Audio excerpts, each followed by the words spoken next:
నమస్కారం. అందరూ ఎలా ఉన్నారు? నేను మీ ముందర తెలుగుట్రాలని. ఈరోజైతే మనం నెల్లూరులో న్యూ ఇయర్ ఫెస్టివల్కి ఈవెంట్కి వచ్చున్నాము. ఆ ఈవెంట్ ఎవరిదో కాదు, నా ఆత్మీయులది. అంటే ఆత్మీయులు అంటే నాకు గత 10 సంవత్సరాల నుంచి వాళ్ళతో నేను ట్రావెలింగ్ చేస్తున్నాను. వాళ్ళు సేవా కార్యక్రమాల్లో చాలా ముందుంటారు.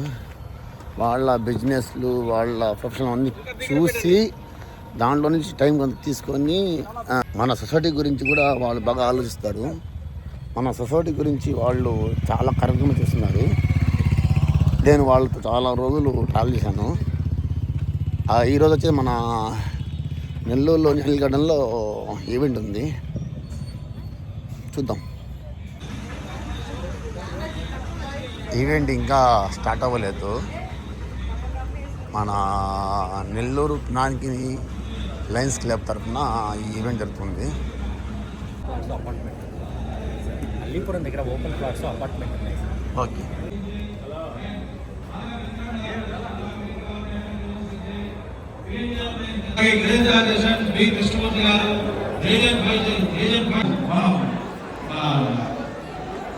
నెల్లూరు నగరానికి ఇన్ఛార్జ్ మేయర్గా, నెల్లూరు మున్సిపల్ కార్పొరేషన్కి ఇన్ఛార్జ్ మేయర్గా ఎన్నికయ్యారు.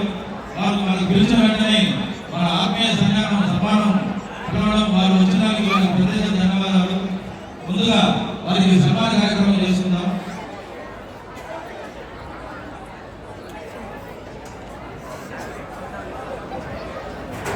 ఈరోజు మా నగరంలో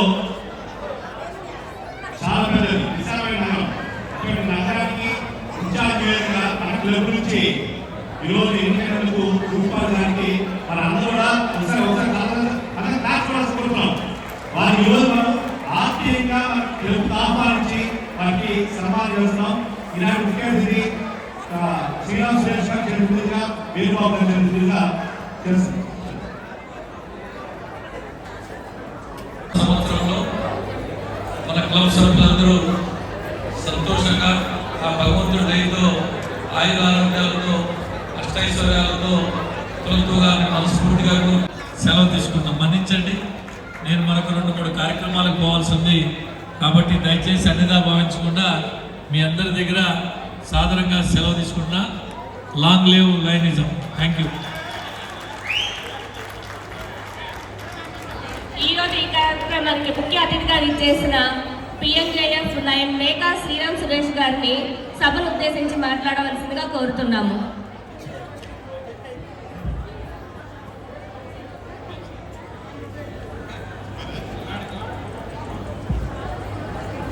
సభాయ నమః. ఈనాటి మీరందరూ కూడా తప్పనిసరిగా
ఈరోజు నీకు తెలియజేయాలన్న విషయం, మానవుడు ఆశాజీవి. ఆశలను జీవిస్తున్నాడు, ఆశను చచ్చిపోతూ ఉంటాడు. ఇటువంటి అన్యాయాలు అక్రమాలు జరుగుతున్నాయంటే ఆశమే జరుగుతూ ఉంటాయి. ఆశ ఎలాంటిదంటే పదవీకాంక్ష ఒక ఆశ, శ్రీవ్యామోహం ఒక ఆశ, డబ్బు సంపాదన ఒక ఆశ, వర్చూసాలు కాపాడడం ఒక ఆశ, పినాకి క్లబ్లో మెంబర్గా ఉండడం ఒక ఆశ. ఈ ఆశ ఎలా ఉంటుందో తెలియాలంటే మనం పొద్దునే పెరుగున్న ఆకాశం నడుపుకోవచ్చు, కానీ వేడి వేడి దోశ తినాలనుకుంటాం ఆశ. అట్లాగే వేడి వేడి బిర్యానీ కావాలనుకుంటాం ఆశ. అంత తాగిపోతామా? వేడి వేడి వడలు కావాలనుకుంటాం ఆశ. ఈ ఆశని అధిగమించాలంటే ఈ భగవాన్ బాబా ఒక విషయం తెలియజేస్తున్నారు. ఆశ దోశ అప్పడం వడ, ఆశ దోశ అప్పడం వడ, ఆశ దోశ అప్పడం వడ, ఆశ దోశ అప్పడం వడ. గురుగారు నమస్కారం. అందరికీ నూతన సంవత్సర శుభాకాంక్షలు. ఈ డేరా బాబా కార్యక్రమానికి విచ్చేసినటువంటి ప్రేక్షకులందరికీ కూడా నా హృదయపూర్వక ధన్యవాదాలు. స్వాగతం, సుస్వాగతం.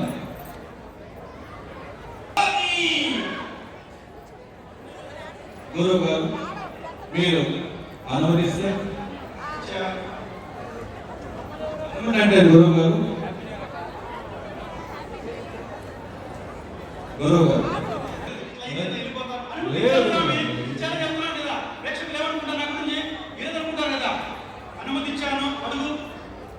గురువు గారు మొదటి ప్రశ్నలోకి వెళ్దాం. గురువు గారు, అమలాపురం పక్కన మోడేపూర్ గ్రామస్తులైన సుబ్రహ్మణ్యం గారు రాస్తున్నారు, కొత్తగా పెళ్ళై అత్తారింటికి వెళ్ళిన లేదా గృహప్రవేశం చేసిన ముందుగా కుడికాలే పెడతారట. పెట్టాలి, కుడికాలే ముందు పెట్టాలి, ఎడంకాలు పెట్టకూడదు. ఏ శుభకార్యమైనా ఏ గృహప్రవేశమైనా కుడికాలే ముందు పెట్టాలి. ఇంతెందుకు, ఫస్ట్ ఎయిడ్ కూడా కుడికాలే ముందు పెట్టాలి. ఏ పనైనా సరే కుడికాలు కుడి చేతులు పని చేయాలి, అంతే. గురువు గారు ఇంకా ప్రశ్న పూర్తి కాలేదు. గురువు గారు, ఇందాక నుంచి నేను కలుసుకుంటా ఉంటే కనీసం మాట అర్థం కాలేదు. లేదు లేదు గురువు గారు, మీ వాగ్దానం కూర్చోండి కూర్చోండి. అలవాటు అయిపోయింది గురువు గారు. అసలు ప్రశ్న ఏమిటంటే, అత్తారింటికి వెళ్ళిన గృహప్రవేశం చేసిన ముందుగా కుడికాలే లోపల పెట్టాలి అంటారు కదా. సుబ్రహ్మణ్యం గారు ఒక కొత్త కట్టడాన్ని కొన్నారట, దానిలోకి ఏ కాలు పెట్టాలని ఆయన సందేశం. గురువు గారు, ఇప్పటి వరకు ఇట్లాంటి దిక్కుమాలని పుసిన ఏదో నన్ను ఇప్పుడు దాకా అడగలేదు. కొత్త కట్టపై ఉంటే ఏ కాలు ముందు పెట్టాలా? వాడి ఇష్టం. ఎడంకాలు పెట్టద్దు, కుడికాలు పెట్టద్దు. వాడు తలకాయ పెట్టుకోమని చెప్పు, తలకాయ పెట్టుకోమను. దానివల్ల కూడా చాలా ఉపయోగాలు ఉన్నాయి. ఎండాకాలం వడదెబ్బ తగ్గకుండా ఉంటుంది, వానాకాలం తల తడకుండా ఉంటుంది, శీతాకాలం జలుబు చేయకుండా ఉంటుంది. అన్నిటికన్నా ముఖ్యమైన తెలుసా, ఎక్కువ రోజులు డ్రైవర్ మన్నిక కూడా ఉంటుంది. గురువు గారు, మీరు చెప్పిన సమాధానం నా జన్మ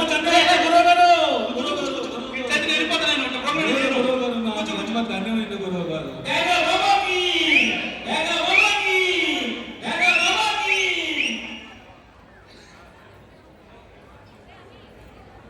గురువు గారు,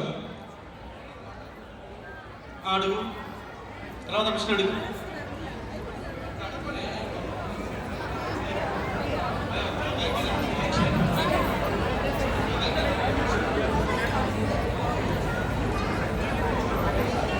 తర్వాత ప్రశ్న గురువు గారు అడుగు.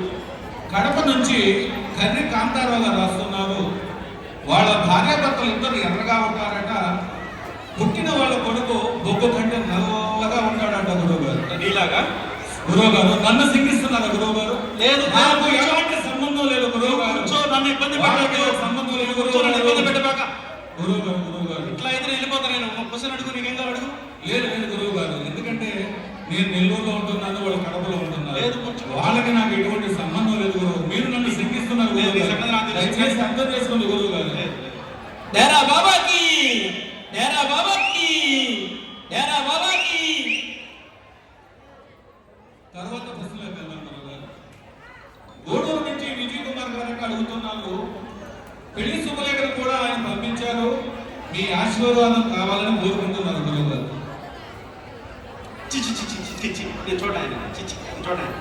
ఏం గురువు గారు, దాన్ని ఏమైనా వధువుల పేర్లు ఏమైనా మర్చిపోయారు గురువు గారు? వధువుల పేర్లన్నీ బాగానే వేశారు, మనం మామూలుగా మందు బాటలుకుంటే ఏం రాస్తారు? మద్యపానం ఆరోగ్యాన్ని హానికరం రాస్తారు. అట్లాగే పెళ్లి శుభలేఖలో కూడా పెళ్లి చేసుకోవడం మగవారి ప్రమాణికరం రాయాలి, రాసి తీరాలంటే రాయాలి. నిజంగా ఇంత గొప్ప విషయాన్ని నాకు తెలియజేసినందుకు గురువు గారికి ధన్యవాదాలు. గురువు గారు, నువ్వేమో అమలు వేవి అనుకుంటా ఊరుకుని కనబడతావు. కూర్చో. డేరా బాబాకి, డేరా బాబాకి, డేరా బాబాకి, జాకాయ్ బాబాకి. తర్వాత ప్రశ్న అడుగుతాను గురువు గారు. పిల్లలు పుట్టినప్పుడు మనకి పేర్లు పెట్టారు కదా, ఒకప్పుడు దేవుడి పేర్లు పెట్టుకునేవారు, ఆ తర్వాత కాలక్రమేణా చనిపోయినటువంటి పెద్దవాళ్ళు పేర్లు పెట్టుకునేవారు. ఇప్పుడు ఫ్యాషన్ అయిపోయి సినిమా హీరోల పేర్లు పెట్టుకుంటున్నారు గురువు గారు. ఒకప్పుడు పిల్లకాయల పేర్లు పెట్టేటప్పుడు పెద్దవాళ్ళ పేర్లు పెట్టుకునే వాళ్ళము, అలాగే చనిపోయిన వాళ్ళ ఊరి పేర్లు పెట్టుకునే వాళ్ళము, దేవుడి పేర్లు పెట్టుకునే వాళ్ళము. ఇప్పుడు కొత్తగా ప్రతిదీ కూడా మన పాశ్చాత్య దేశాలు ఇంపోర్ట్ చేసుకున్నాము. అందుకని నేను కొత్తగా శబ్ద శాస్త్రం కనిపెట్టాను, మీకు తెలియజేస్తాను. శబ్ద శాస్త్రం తెలుసుకో. గురువు గారు, శబ్దశాస్త్రం అంటే నిశ్శబ్దాన్ని చేయడం గురువు గారు. నిశ్శబ్దాన్ని ఛేదించడం కాదు, శబ్ద శాస్త్రం తెలియజేస్తాను, తెలుసుకోమని చెప్తున్నాను. ఏమిటంటే ఇప్పుడు మామూలుగా సామాన్య శాస్త్రం గురించి మనం చూస్తూ ఉంటాం, అందులో ప్రకృతి గురించి, శరీర అవయాల గురించి, వాటి పనితీరు గురించి తెలియజేస్తారు. సాంఘిక శాస్త్రం గురించి కూడా మనం తెలుసుకున్నాం. ఎందుకంటే దానిలో మన భారతదేశ రాజధానులు వాటి గురించి చెప్తారు. ఏ చక్రవర్తి ఏ సంవత్సరంలో మన దేశాన్ని పరిపాలించాలన్న విషయాన్ని కూడా క్షుణ్ణంగా తెలియజేస్తాడు గణిత శాస్త్రం. అంటే నేను ఆ పాలనుకునే విషయం కూడా అర్థం కాదు నీకు. కామాలు పెట్టుకుంటే వెళ్ళిపోవడమే, నా పుస్తకం లేవా మీకు? 10 సంవత్సరాలు ఈ ప్రోగ్రామ్ చేస్తా ఉన్నా, ప్రతిసారి దూరిపోతావు, ఒక్కసారి పూర్తి చేయరు. ఇదేనా ప్రోగ్రామో? ఇదేనా శిష్యరికమో? గురువు గారు, నన్ను మీరు గురువు గారు, నువ్వు కూర్చో. ఇట్లయితే వెళ్ళిపోతా నేను ప్రోగ్రామ్ చేయను. డేరా బాబాకి, డేరా బాబాకి, డేరా బాబాకి. ఒకప్పుడు పిల్లకాయల పేర్లు పెట్టుకునేటప్పుడు పెద్దవాళ్ళ పేర్లు పెట్టుకునే వాళ్ళం, తర్వాత కాలక్రమేణా దేవుడి పేర్లు పెట్టుకునే వాళ్ళం. అట్లాగే తర్వాత ఫ్యాషన్ అయిపోయి సినిమా యాక్టర్ల పేర్లు పెట్టుకుంటున్నారు. ఇప్పుడు కొత్తగా మనం చైనా నుంచి ఇంపోర్ట్ చేసుకొని ఈ పేర్లు పెట్టుకునేదని శబ్ద శాస్త్రం ద్వారా మీ అందరికీ తెలియజేస్తాను. బారసాల చేసేటప్పుడు పిల్లకాయల పేరు పెడతాం కదా, బారసాల చేసేటప్పుడు పిల్లవాడిని కూర్చోబెడతాము, పడుకోబెడతాము, బంధుమిత్రులంతా ఉంటారు. ఒక మట్టి కుండ తీసుకొని మట్టి కుండని పెట్టి ₹1 కానీ పైకి విసిరేస్తాము. టింగ్ టింగ్ టింగ్ పడిందంటే అదే పేరు పెడతాము. అంటే శబ్దం ఏ విధంగా వస్తుందో ఆ పేరు పెడతాం అనమాట, అంతే, ఏం లేదు.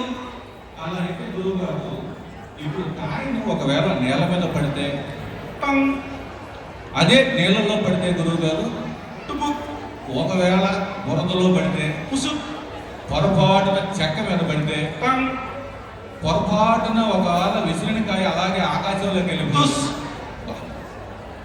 నిజంగా ఇలాంటి వాక్యాలు చెప్పి ఇంతమందిని మైమరిపించి మీ ఆశా జీవితాన్ని ఇంతమందికి పెంచినందుకు గురువు గారు మీకు ఒక్కసారి ధన్యవాదాలు గురువు గారు.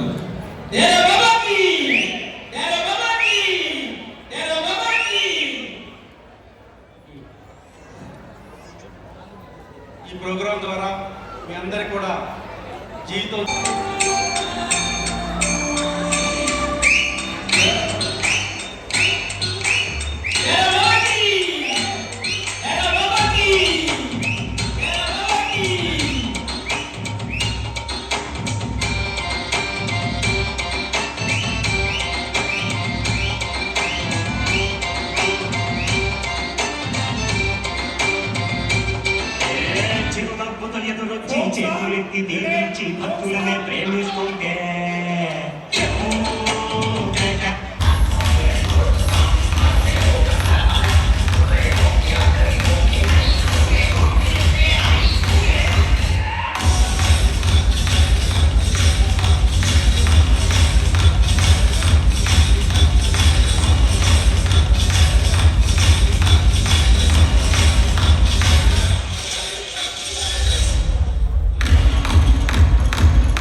చేశారు ఆ ఆడపిల్లలు ప్రతి ఒక్కరూ మా బిడ్డలకు అభినందించాల్సిన కోరుతున్నాను. నెక్స్ట్ డ్యూయట్ ఎలన్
మీరు చామంతి తోటలో అలానే నెక్స్ట్ అఖండ పాటలు క్రీడాకారులు అద్భుతమైన ప్రదర్శనకు సూర్య